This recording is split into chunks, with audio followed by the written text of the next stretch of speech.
River Region Governor Omar Abu Khan on Saturday took the salute from forces on parade before school children, teachers, the youth and members of the public and civil servants at regional celebrations marking the 47th anniversary of the attainment of independence.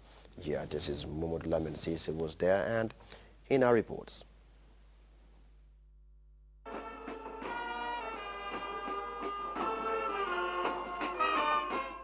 Basse, the capital city of URR, was on Saturday the scene of both celebration and sober reflection. The country's 47th independence anniversary was being marked. Top government officials, parents, teachers, youths, students and detachments from the various security services gathered at the mini stadium ahead of the arrival of Governor Omar Khan, the man of the day. His convoy was a powerful one. CRR Governor Gani Toure, Mayor Yankubo Koli and URR Police Commissioner Usman Jata were in his company. On the way, however, were Grts Director Mamadou Sanyang and his team of directors, journalists and technicians. After the usual ceremonies, Governor Khan mounted the podium to deliver the independence message. The speech was on the theme, all hands on deck as we march towards an economic superpower status. Honorable ministers, honorable members of the National Assembly. The message was symbolic of a turning point in the country's socio-economic and political development aspirations. However, the sublime goal the independent message embodies will not come off so easily. Challenges like this one will have to be surmounted. Strengthening entrepreneurship and skills development to mitigate indented dependence on foreign expertise still remains a huge challenge. Training and retraining such highly qualified personnel as professionals, managers, administrators, and strategists, and amid innovative investment initiatives and strategic appropriation of funds similarly linger on as relevant areas of attention. A new breed of patriots, it is encapsulated in the independence message, should drive the country's superpower agenda. But who will produce that new breed, Governor Khan again? As ever, I encourage all parents and teachers to rededicate themselves to the proper upbringing of the youth in order that we have a new brand of citizens, different from the indifferent and retrogressive adults in our midst. So the task falls on the soldiers of parents, teachers, youths and students, a responsibility they welcomed. Some of them shared their impressions with me. Especially the youths to come up to contribute meaningfully to the development of this nation. Because if you are to hear the economic superpower of this country, cannot be without the youths. In achieving the superpower, the economic superpower status? I'm working very hard, to do my level best. So, because truly speaking, the future or the success of any nation, lies in the hands of, the student. My role as a student is to study hard and urge all students to study hard, most especially students who are born citizens of the country. The Upper River region and the West Coast are the latest to celebrate the Gambia's Day of Pride, joining the BCC and KMC. While we await similar events in NBR, LLR and CRR, the contents of the independent message should be the new development benchmark. Mohamed Lamin Sise, Grts News. Members of the several 100,000 strong Senegalese community in the Gambia have been exercising their franchise. Voting was generally orderly and calm. Ibrahim Abalde visited polling centers and he reports voting was generally calm. Thanks to the good relationship that binds the Gambia and Senegal, the Senegalese community in the Gambia on Sunday turned up to vote at various places within the Greater Banjul metropolis. According to authoritative sources, there are more than 16,000 Senegalese voters in the Gambia.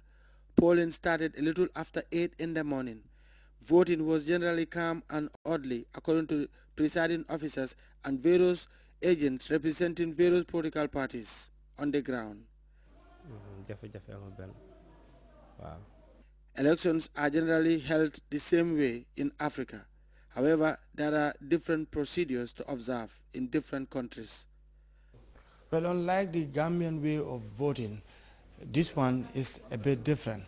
What actually is required from the voters is this.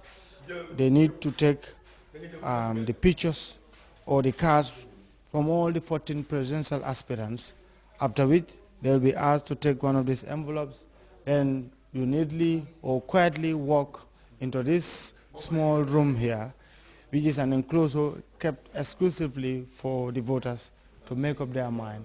After making up your mind on which candidate you are voting for, the last port of call is this box where you tuck it with the envelope.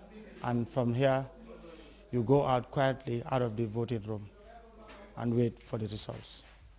Mustafa Jau has already voted. His opinion on the 2012 presidential election in Senegal was of paramount concern to him.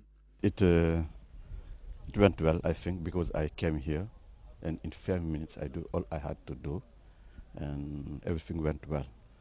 But the main thing is to wish at the end of the election, may God be elected the best president of Senegal for the best future of Senegal.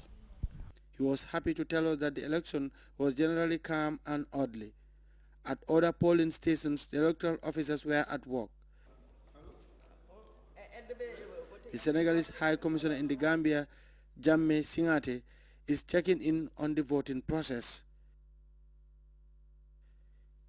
He spoke to waiting journalists at the Senegalese High School in Pipeline. Data birol bejibe nata ngatel tarjan si afale ko kafoko kul bebe ta kansilol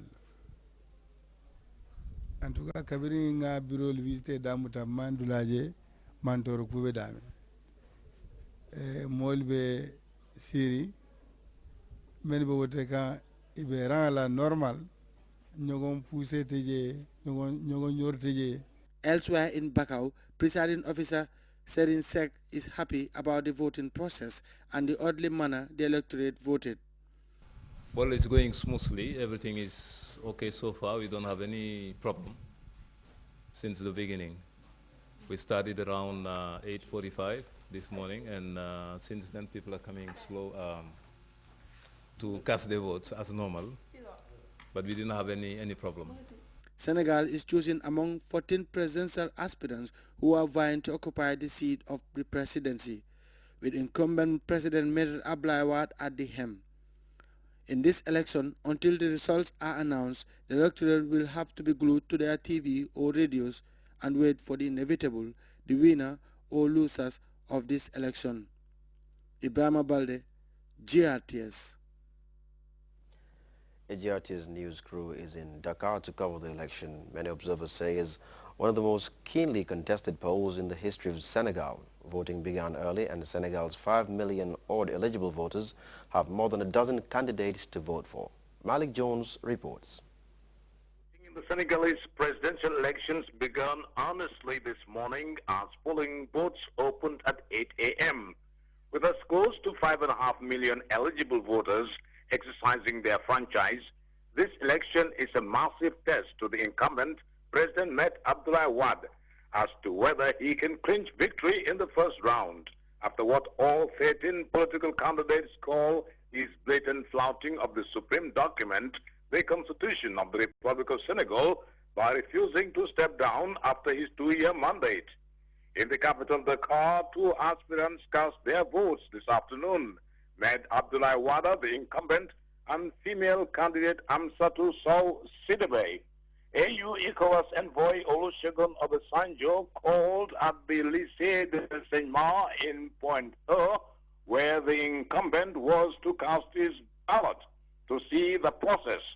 Speaking to journalists, he spoke of his satisfaction of how the polls were being conducted and wished that peace prevail in the ensuing days.